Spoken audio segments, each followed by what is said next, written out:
Gilly Bonny Online TV. Ya hope, message ya matumaini. Tuko kwenu kuzungumza kuhusu operation ya chama ambayo ilianza mwezi wa 3. Operation ya no reforms no election. Bila mabadiliko hakuna uchaguzi. Na tulipoanza mwezi wa 3 ndio operation iliyosababisha wakamkamata Mheshimiwa Tundu Lissu.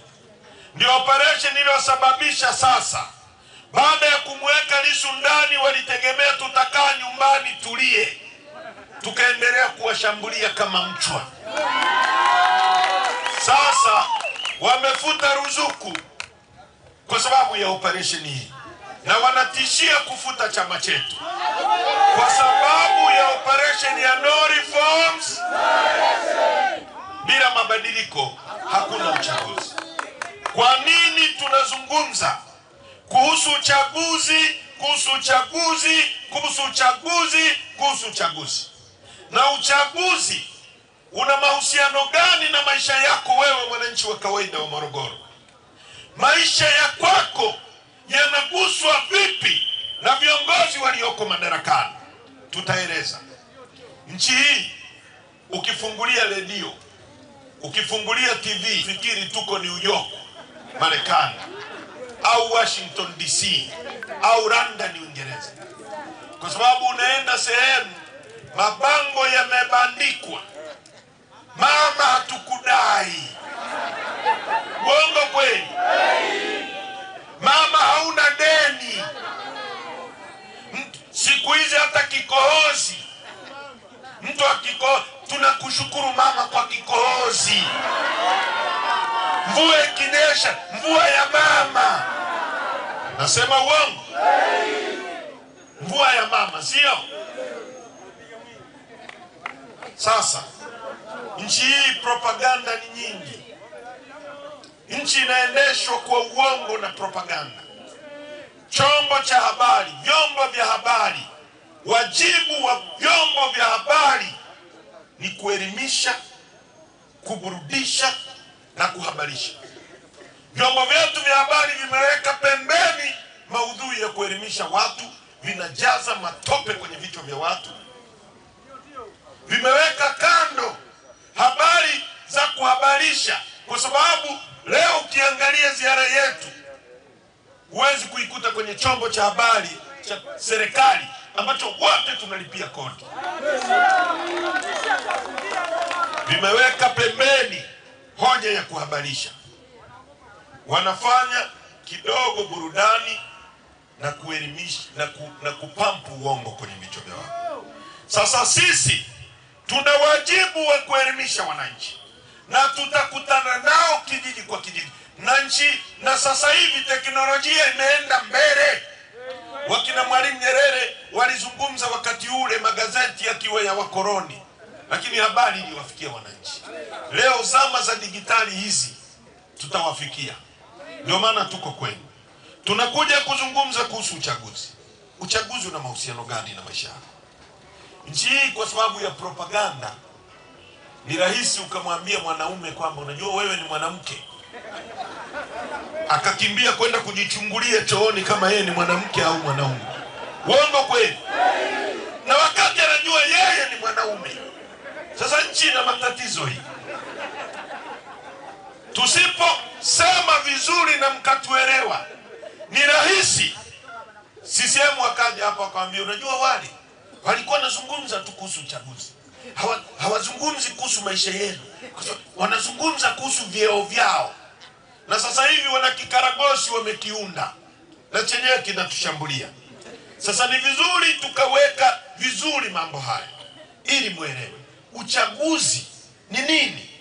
Kwa nini mwananchi unapaswa kuwa tayari kupigania uchaguzi, hata kuondoka duniani ukipigania uchaguzi? Kwa nini? Kwa sababu duniani hapa tuishi milele. Mungu ametuweka hapa tuishi vizuri, tufurahie maisha kwa muda aliotuwekea, halafu tuondoke. Uongo kweli? Kwa nini uchaguzi unapaswa kuupigania kama vile mtu akiiba kuku wako utakavyopigana, au mtu akiiba pesa yako utakavyopigana? Katiba yetu ibara ya 8, japo mbovu, nitawasomea. Inasema hivi: Jamhuri ya Muungano wa Tanzania ni nchi inayofuata misingi ya demokrasia na haki jamii, na kwa hiyo wananchi ndio msingi wa mamlaka yote, na serikali itapata madaraka na mamlaka yake yote kutoka kwa wananchi kwa mujibu wa katiba hii.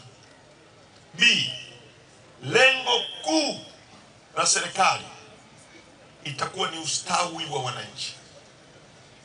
Serikali itapata mamlaka na madaraka yake yote kutoka kwa wananchi. Kwa hiyo serikali ambayo mnaiunda kwa mamlaka yenu, lengo lake kuu itakuwa ni ustawi wa wananchi, ni ustawi wenu. Kama haifati hilo lengo, haipaswi kuwepo. C, serikali itawajibika kwa wananchi. Ibara ya 9, lengo kuu la serikali,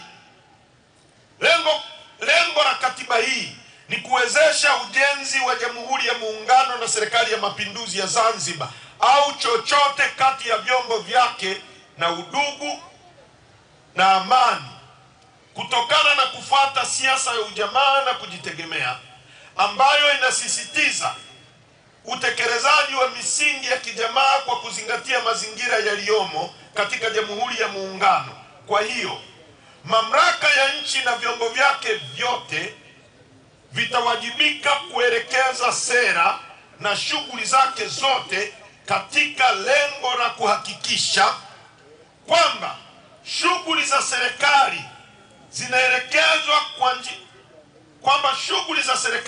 zinatekelezwa kwa njia ambazo zitahakikisha kwamba utajiri wa taifa unaendelezwa, unahifadhiwa na unatumiwa kwa manufaa ya wananchi wote kwa ujumla, na pia kuzuia mtu kunyonya mtu mwingine. Sehemu I, kwamba matumizi ya utajiri wa taifa yatatilia mkazo maendeleo ya wananchi, na hasa zaidi yanaelekezwa kwenye jitihada za kuondoa umaskini, ujinga na maradhi. Katiba hii inasema serikali inapaswa kutokana na wananchi. Msingi wa uwepo wa serikali ni wewe. Maana yake nini? Maana yake kwamba sisi ndio tunaogawa mamlaka yetu, our sovereignty tunaweka kwa mtu mmoja. Badala ya sisi wote tuwe marais, hakutakuwa na order, hakutakuwa na mtu mwingine wa kumwagiza mwingine.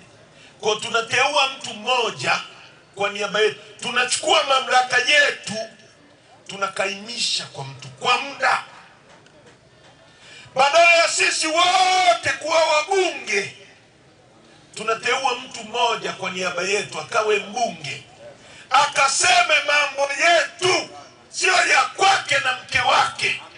Akiwa bungeni, anapofanya kazi 3 za mbunge ana kazi 3 tu. Moja, kutunga sheria. Kwa hiyo anapokwenda bungeni tunampeleka atunge sheria nzuri kwa ajili yetu. Kwa sababu ndugu zangu, zipo sheria mbaya na zipo sheria nzuri. Wakoloni walitunga sheria ya kuuza na kununua binadamu. Waarabu walikuwa wananunua binadamu kama bidhaa, na binadamu anayekataa kuuzwa amevunja sheria. Ilikuwa ni sheria. Hiyo ilikuwa sheria mbaya au nzuri? Kwa hiyo kazi ya mbunge anapoenda bungeni as a taxpayer representative, kama mwakilishi wa mlipa kodi, namba 1, kutunga sheria. 2, kuisimamia serikali. 3, kuiwajibisha serikali. Kuisimamia serikali katika lipi? Katika kuhakikisha kodi ya mlipa kodi, kodi yako, pesa yako inatumiwa vizuri kwa malengo tuliyokubaliana. Kwa hiyo badala ya nyie Morogoro, Tarime, Mwanza, Kilombero, Ifakara wote twende bungeni, hakuna ukumbi wa kutosha sisi wote kukaa. Tunateua mtu mmoja atoke Morogoro, mmoja atoke Tarime, mwingine atoke Ubungo. wote tukasimamie maslahi ya wananchi kwa mujibu wa katiba hii. Tunaelewana vizuri? Ndio maana katiba inasema ibara ya 8, mamlaka na madaraka yote msingi wake ni wananchi. Tukisema msingi, si mnaelewa? Angalia hata msingi wa nyumba, si ndio unaobeba nyumba? Kwa hiyo msingi ndio kila kitu. Kwa msingi wa mamlaka yote ni nyinyi, na inaelekeza kwamba utajiri wa nchi hii lengo lake ni kukuendeleza wewe, kukutoa kwenye umaskini, kuondoa ujinga na maradhi, na inasema kuhakikisha mali ya mtu mwingine haidhulumiwi na mtu mwingine. Sasa ndugu zangu, katiba inaposema utajiri inasema nini? Katiba yetu inatambua sisi ni tajiri. Na huo utajiri maana yake nini? Nchi hii ina ukubwa wa kilomita za mraba 945,000. 900 na ngapi? Na 45. Ni nchi kubwa Tanzania. Tanzania ni nchi kubwa sana Afrika hapa. Inawezekana ni nchi ya 4 kwa ukubwa ukitoa Kongo na nchi nyingine kama 2-3. Sisi ni wakubwa sana. Ukichukua nchi ya Uganda, Kenya, Rwanda, Burundi, ukiziunganisha kwa pamoja zina kilomita za mraba 890. Sisi peke yetu nimwambia ngapi? 945. Na nchi hii haina kipande hata kidogo kama hapa na pale waliposimama ambacho kina jangwa. Ukienda Kenya, Northern Kenya, Marsabit, Wajir, kuna jangwa. Sisi hakuna kipande ambacho kina jangwa. Kila sehemu inanyesha mvua, kila sehemu kuna maji, kila sehemu kuna miti. Hakuna sehemu yenye jangwa. 945. Mkoa wenu wa Morogoro una kilomita za mraba 70,624. Mkoa wa Morogoro, na una watu milioni 3.6. Nchi ya Rwanda ina ukubwa wa kilomita za mraba 26,300 na kitu. Kwa Rwanda inaingia kwenye mkoa wa Morogoro mara 3 na kubaki ziada. Nchi ya Israeli, si mnaijua?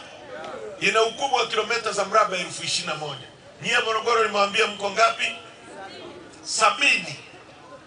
Nchi ya Uholanzi ina kilomita za mraba 41,000.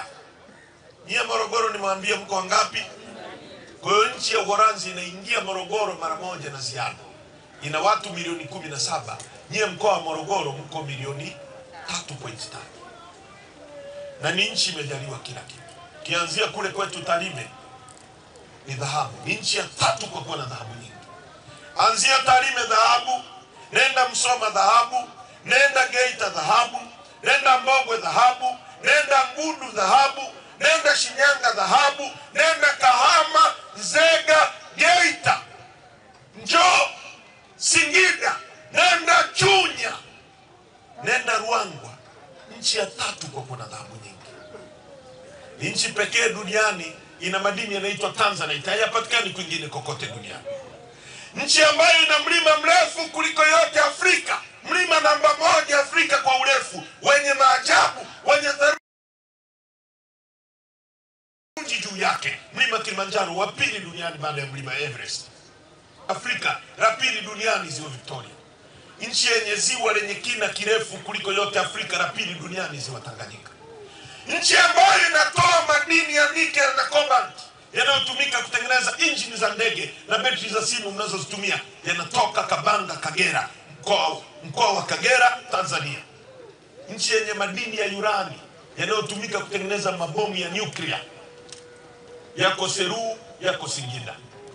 Nchi yenye kopa, kule Ruangwa tunachimba kopa. Kopa ndio hizi zinazotengeneza nyaya zinazotumika kusafirisha umeme. Nchi yenye gesi. Gesi yetu ni futi za ujazo trilioni 54.5. Ni nchi ya 3 Afrika kwa kuwa na gesi nyingi. Nchi ambayo ina almasi. Kienda Mwadui ni almasi. Tulikuwa Uranga jana, tunakutana na gemstone inaitwa ruby. Nchi yenye makaa ya mawe. Deposit yetu ya makaa ya mawe tunachimba miaka 100. Nchi yenye chuma, na sehemu zingine Mungu aliweka chuma chini ya ardhi kinachimbwa. Sisi aliweka mlima. Ukienda sehemu inaitwa Liganga pale Ludewa, ameweka mlima wa chuma. Na Mungu alivyotupendelea, ametupa mlima wa chuma, akatupa na makaa ya mawe ya kuyeyushia, na akatupa na mchanga wa kusafishia hapo Iringa. Sasa watu kama India wana chuma, alafu hawana makaa ya mawe ya kuyeyushia. Makaa ya mawe yanafuata Tanzania, yanapitaga hapa yanaenda bandarini. Hamjai kuyaona yale maroli? Sisi tuna chuma, tuna makaa ya mawe ya kuyeyushia, na tuna mchanga wa kusafishia. Kwa nini watu wetu ni maskini? Katikati ya utajiri wote huu, kwa nini watu wetu ni maskini?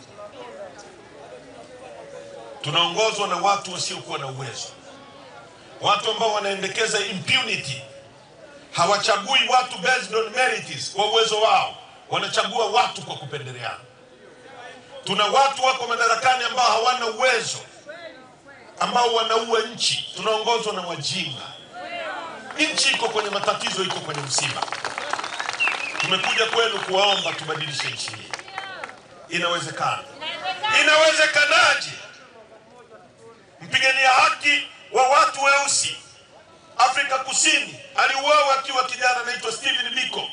Alisema the most important weapon in the hands of the oppressor is the mind of the oppressed.